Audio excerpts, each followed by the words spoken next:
Hello and welcome back to another episode of Critical Reactions with your host, Bryan. We're going to wrap this week up with a selection for Pride Month. I made a text post a couple of days, I guess it was the beginning of the week here, asking for some requests for any artists who are LGBTQ+. We're going to check out a few of them this month. We're going to kick it off with some Sleater-Kinney. We do have a video for this one. It is for the track Jumpers. This video was uploaded 20 years ago, which makes me feel really old that YouTube has videos this old because I came from a pre-YouTube time. Anyways, let's kick it. See what Sleater-Kinney is up to today.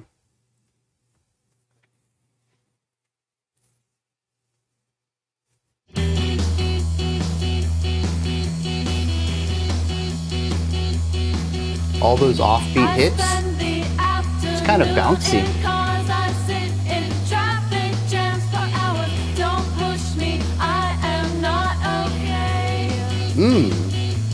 Really like that vocal stack. Oh, they have two vocalists.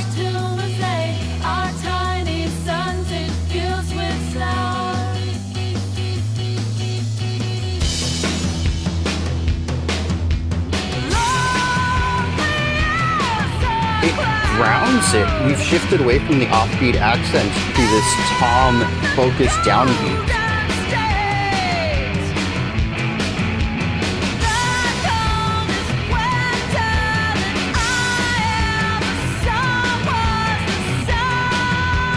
Yeah, it's very sharp and grounded in a way that the verse wasn't. There's also the emptiness here gives it sort of a liminal feeling. The lack of chord change also gives it that kind of static vibe.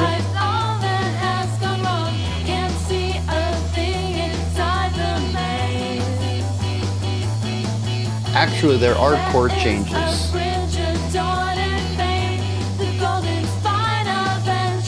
The vocals and bass lead that, but the guitar feels like it's static, locked inside of something.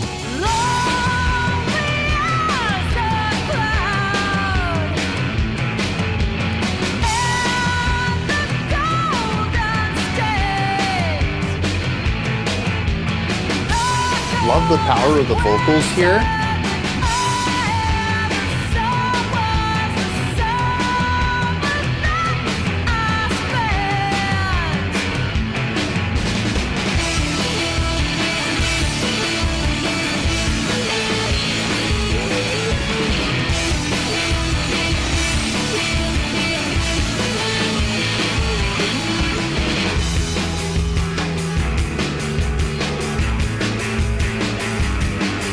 Lots of bouncing back and forth between two notes.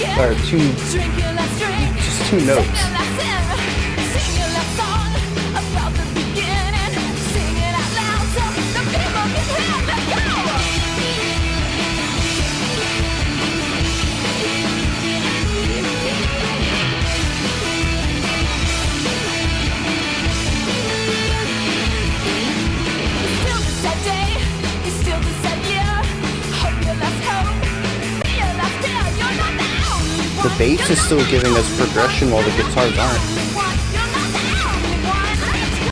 Lots of energy in that unique vocal delivery. Using the vocal crack to get a really sharp tone to it.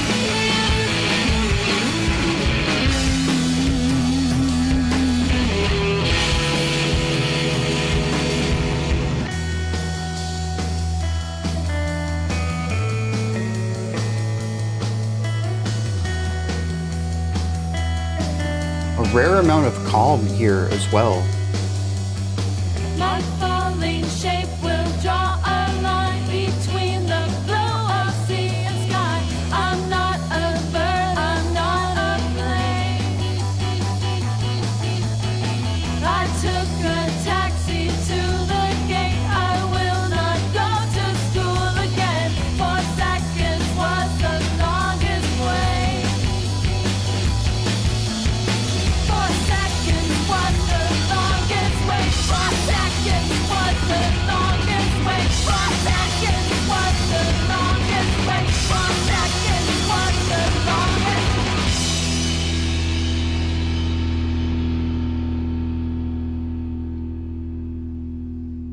feel like I didn't bring up the drums much. Incredibly steady drum work, but also the fills are full of energy.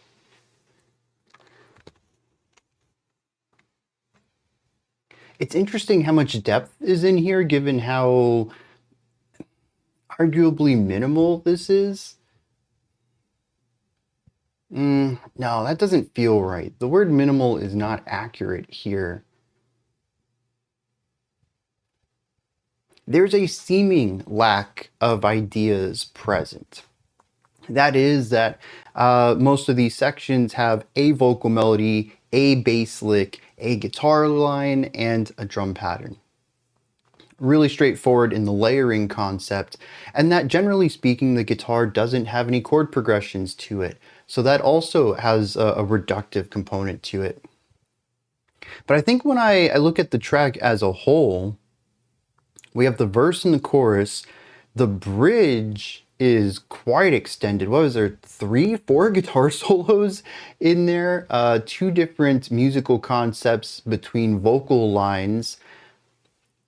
I'm going to assume they were bridges, and I don't think we hit a chorus at the end of this track. We had an outro instead that was a bit of a variation on ideas that we heard previously in the song.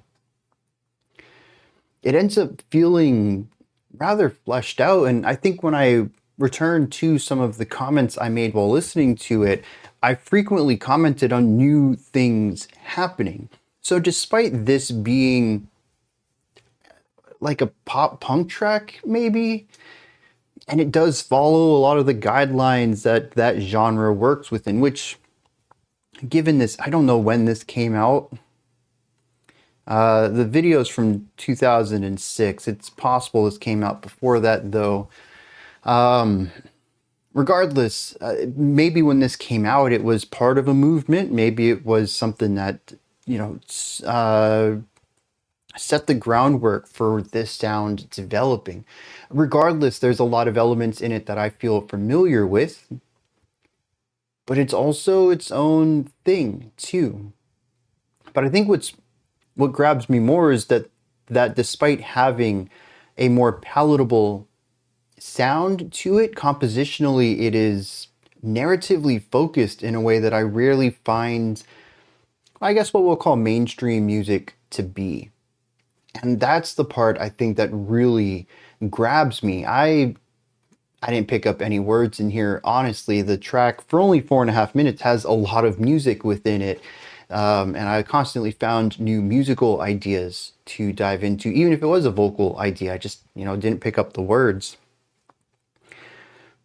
But I still get a story out of it. We still have the verse's bounciness, focusing primarily and almost exclusively on offbeat accents, both in the drums and the guitars, and the vocal line. It's very bouncy, almost avoiding the downbeat at all, and this is hyper contrasted with the chorus, which only focuses on downbeats. There is a heavy weight to all of this, but it's also paired with the drum's new focus away from the cymbal work, which is lighter, into the toms and bass kick, which is lower, it's meatier, it's bassier. It makes the entire song feel grounded, rooted in a way that the verse isn't. This is ridiculously contrasty and already has a story to tell. Maybe it's a feeling of wanting to have this freedom, but feeling locked in. Maybe it is, I don't know. There's a lot of ways to read this. That's the one that jumps to my mind immediately. But it could be the opposite as well. Feeling that you're floating and wanting to be grounded, wanting to find something that makes you feel at home. I don't know. And beyond that, though, we have the bridge, which introduces some noise in a couple of ways. The guitar ends up bringing in some sharper tones in general. The guitar tone itself has some sharper elements. It has some higher pitches that we have heard earlier, but as thinner sounds, more rounded off, softened. Here it's a bit more of a raw guitar tone, but it's also paired with vocals that are pushing higher up into range, and we'll actually see this escalation of vocal work towards the end when we have some harsh vocals from one of the vocalists. It's only like 3 notes per repetition, but still, it was like the first beat and a half of each 4-bar phrase, 2-bar phrase, whatever it was, had something aligned to some fry screams in it. So we have this general vocal escalation from this midpoint into the end of the track. But what I found really interesting is as this was building up, we then had a guitar solo that was fairly calm. And it was matched with an atmosphere that was pretty calm too. The drums had lightened up, the bass, they were doing what the bass has been doing this whole time, which is being the harmonic center of this track. And then from here we went back into the verse, which is kind of chill and bouncy. Then this took us to the ending, which was high intensity, as we had all these tom fills, as we had the screaming, as we had the guitar just kind of doing its thing, being loud and rambunctious isn't the right word, aggressive maybe. The end of this song feels intense in a way that the rest of it doesn't. So we have a song that generally feels that it could be promoting 2 ideas, a calm or a centeredness through flight or through freedom that is explored through the idea of flight, of jumping or bouncing even. Or it could be that you feel weightless and you want to find serenity through grounding yourself. But I think generally we have this opposition of the verse and the chorus, and then the bridge gives us high intensity into calmness. Whatever we're looking for, we seem to have found it here in the bridge, though it doesn't last long as the end of this track pushes back into the noise and intensity. All of it clear as day, very well written, but not one note. I feel like a lot of music that I would call similar to this, or maybe even influenced by this, tends to stick with a sound more generally than this track does, and that exploration gives it its narrative identity. I'm a big fan of that. It's the theatrics of the track that stand out to me. Now, beyond that, though, a lot of this track is based on very similar ideas. A lot of this track harmonically is focused exclusively on the bass, which tends to focus on one chord for 2 bars, and then a chord for bar 3 and a chord for bar 4. Sometimes this gets expanded into, I think, an 8-bar phrase where we have 4-2-2, but the idea is that the first chord is still twice as long as the other 2. The guitar ignores this entirely. I might be wrong about that in the solo section, but at least in any place where the guitar just has a pretty standard riff, it is locked into a chord. We don't hear the guitar shift their riff around too often. And what I mean by that is that maybe the intervals between all the notes are the same, but the note that you start on will change, which will pull the entire riff itself up or down in pitch, but that it'll sound similar just with different notes. That's usually what happens when you adapt a riff to a shifting chord progression, but that's not what happens here. The bass changes the chords underneath the guitar, but the guitarist doesn't change at all. They stick with the exact same thing. In fact, in the verse, where it's just that one note on the offbeat, that one pitch never alters. It feels interesting as it sometimes clashes and sometimes works better with the chords that change within the bass work. It is this feeling of stagnancy or maybe stoicness against an ever-changing atmosphere.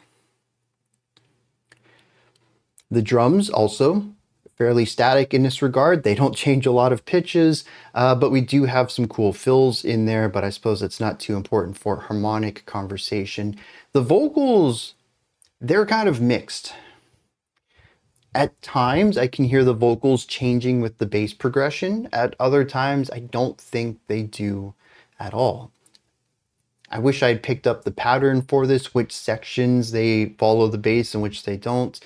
And I think it might have even have been one voice that wasn't following the bass as much as the other. because we did have at the end of each sentence, line, maybe stanza, because I think it was a couple of progressions, the vocals which were locked in with each other separate, and we get some dyads out of the vocal work, which I think this is something really interesting too.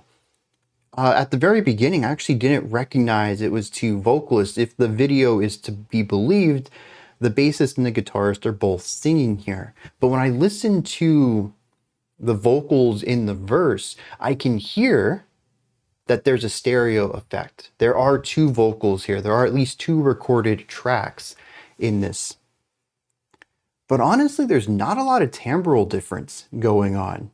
These two vocalists are very similar in timbre, and it really wasn't until that final verse, 3 or so minutes into the track, when I started to hear some of the more nuanced differences in their vocal characteristics and colorings during this part. But I don't think I would have ever even thought to look that closely at it if the video hadn't have even put the thought into my mind that there might be two distinct vocalists here. They're just that similar. It reminds me of when we checked out the receiving end of Sirens a couple of weeks ago. And despite having three vocalists, even by the end of the album, I had such a tough time differentiating them sonically. I really only understood it when I read the lyrics and they kind of pointed out who was singing what line. There's just a lot of common similarities in their timbres. And I think that works really well here, because you get the duality, but it's not perfect duality, or it's not perfect synergy where they sound identical. Like when someone just harmonizes with themselves and their voice is very close and it almost sounds like a single voice that just has two pitches to it. There is some separation here sonically. They're also really in tune with each other though. There's not a lot of vocal separation there, and it isn't a true harmony because they're both singing the exact same notes, which creates this separated singularity, which is a very cool concept. We have elements of clashing or opposition or duality within this track as a whole, the calm versus the tension, the bouncy versus the rooted. And so even right here, we have two vocalists singing the same line, and it's just the same pitch until it isn't. And they separate ever so slightly at the end of, again, each stanza maybe. It's very interesting to me because usually when you have multiple vocalists, they will opt for harmony. We've listened to some phenomenal groups where they have 2, 3, 4 vocalists and they just beautifully harmonize with each other. There's also no point in here where we get dual vocal lines either, a sort of clashing concept where each vocalist has their own melody and maybe even words. There is a unity to this, despite the fact that there's two. I'm not sure what more to read into that. Maybe when we hit the lyrics, that will make sense. But there isn't anything that jumps to mind immediately about a schism within a singularity. Unless it's like a division within oneself. Maybe that's what this is about too. It's about enjoying freedom, but also rootedness and trying to find a life in the middle. Maybe. I feel like I have a lot of different reads on what this song could be about. And right now, I guess I'm just hedging my bets. When we hit the lyrics, they've got to match one of them, right? Usually I get locked into one musical narrative. But here, this song's telling me a lot, which I'm quite enjoying. Is there anything else I want to bring up then? I don't think so. I think I've touched on everything. And of course, again, everyone did a phenomenal job here. And despite the fact that I didn't bring the drums up much, they are the foundation for this track. They are what gives it its home, its heartbeat. But there were also some really great fills in there that helped push the song into new ideas, or at the end ramped up the intensity in a way that I don't think the guitars and vocals could have done on their own. So very integral to this track, while being a bit more invisible than some of the other parts that stand out more to me. All right, let me dive into some lyrics on this one and see what's going on. As confident as I was that one of the readings I had on the music would be accurate, I'm not too confident in that, but I do think it's because the music is multifaceted. I do think it is supposed to encompass multiple narratives, which is pretty cool because I don't think I've brought that up.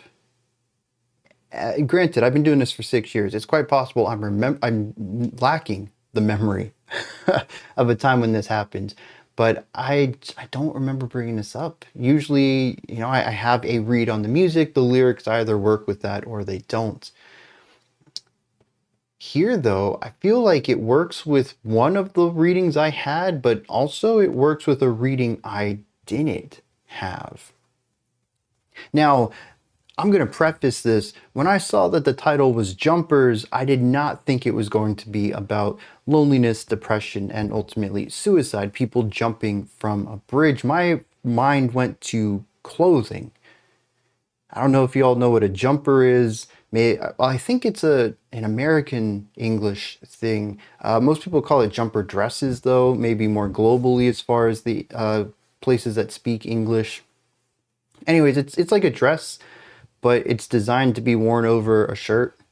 There's usually no collar, there's no sleeves. It's open so that you can put something under it to fill out the neckline and stuff. Anyways, we call them jumpers around here.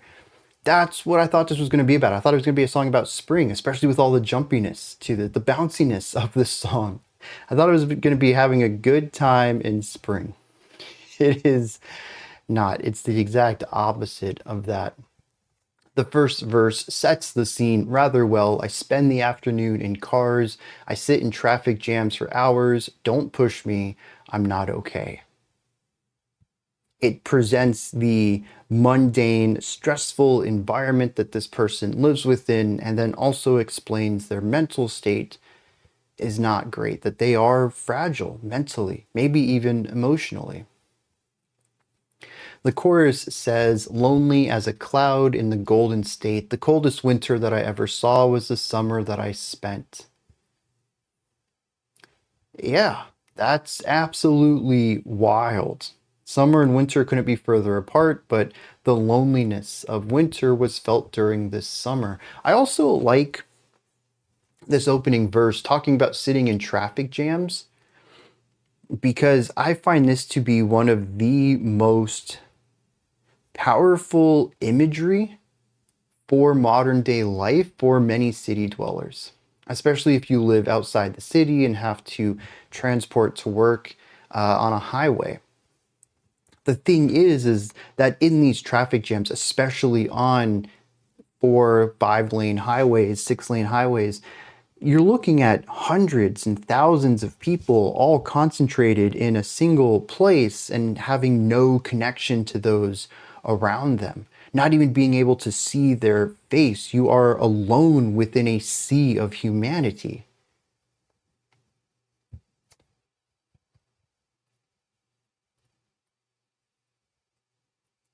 This is, I think, it's the only stanza in here that really focuses on this day-to-day life element, and I think it's very purposeful that a traffic jam was what they picked for this, to showcase the mundanity of life, because it also showcases the lack of human connection despite the density of people in the area. Verse 4 talks about a bridge that is adored and famed, the golden spine of engineering. Golden Gate Bridge here. I think there's also a line particularly about this being... No, there's not. I must have got it from a context then. But I do believe this is the Golden Gate Bridge. And actually, even later, it says I took a taxi to the gate. So we have Golden Gate and Bridge all presented in this track, just separated from each other. And Golden and Gate are both capitalized. Bridge isn't. But I do think it's not difficult to pull all of these three together. Oh, and actually the chorus does say that that they're lonely as a cloud in the golden state. Is California known as the Golden? I guess it is. I didn't know that. That's the nickname of the state. Okay. So yeah, very clearly now, uh, what we have going on here. You got to read a little between the lines, but it's clearly stated here. Anyway, it says that there's a bridge adored and famed. It says, whose back is heavy with my weight. As I stand on it, me, just a single person, I am putting so much weight on this bridge. Not physically, of course, but it's the emotional and mental weight of myself. The bridge is split into two. We actually have a vocal stanza and then a guitar solo and then a similar vocal stanza, but a little different, and then another guitar solo. This takes us into that final bridge. The first solo is the noisier one. The second solo is the calmer one. We'll get to that in a second, why that one's calmer. The first stanza says, be still this old heart. Be still this old skin. Drink your last drink and sin your last sin. Sing your last song about the beginning. Sing it out loud so the people can hear. This almost sounds affirming. But when you realize that it's focusing on the last of things, your final drink, your final sin, your final song, you must know the end is around the corner if you're doing these. The second bridge, though, leans into the sorrow of this. Be still this sad day, be still this sad year. Hope your last hope and fear your last fear. You're not the only one. Repeated 4 times. Now, I find this to be really interesting because, as we'll see in verse 6, our narrator does jump from the bridge. It says, I took a taxi to the gate. I will not go to school again. 4 seconds was the longest wait. And that is repeated multiple times in the outro of this track before it's cut off abruptly. I believe that this is supposed to be about the length of time between jumping from the bridge and hitting. It only being a few seconds, but it feels like it lasts forever. And since it is cut off abruptly, it's probably hitting the ground. But the end of the bridge is about solidarity. It's about empathy. It says you're not the only one. I kind of wish the song had gone in a different direction. It doesn't, and I think that makes it more powerful, but I think at this moment there is hope. Hope of reaching out and connecting to people who might want to commit suicide. Letting them know that they're not alone in life or even in this battle, that people struggle with this every day.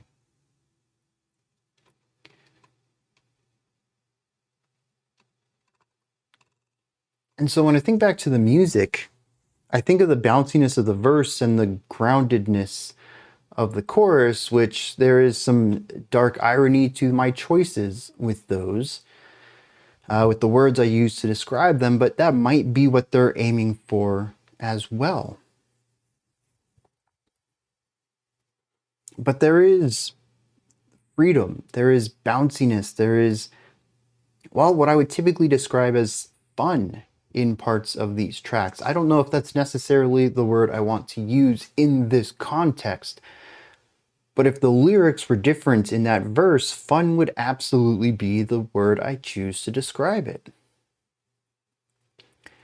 The rootedness in the chorus could be mundanity. It could be something that locks us down. It could be fear.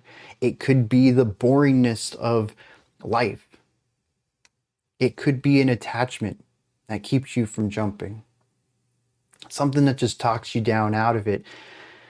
It could represent any of these.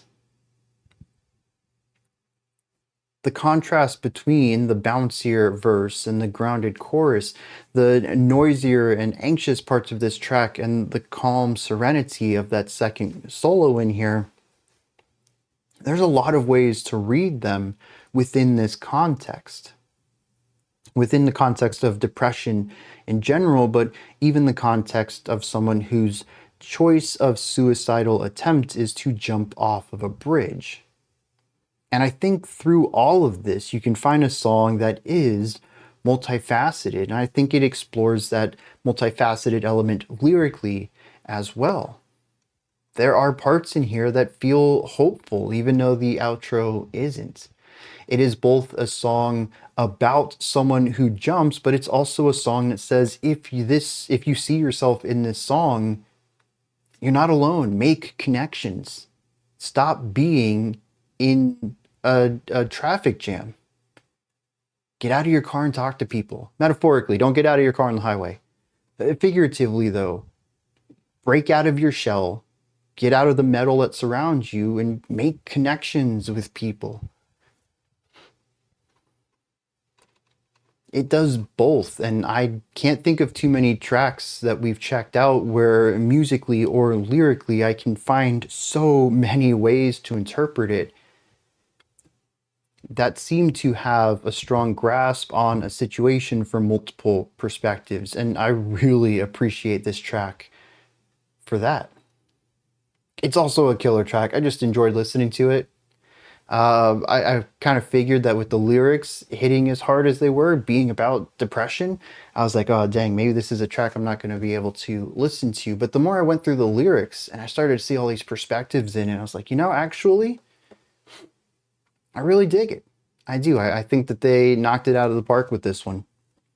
These are just my thoughts, though. What are yours? What did you think of Sleater-Kinney's Jumpers?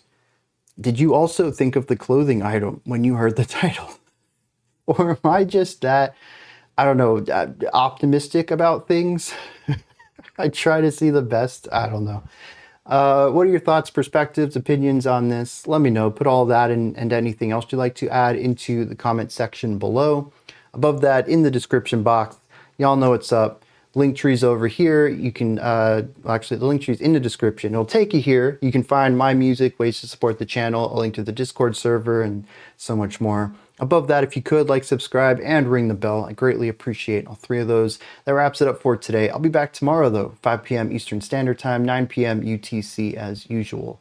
Until next time, remember to be critical, not cynical, of the music you listen to, and have a fantastic morning, afternoon, or evening, whenever you choose to watch my videos.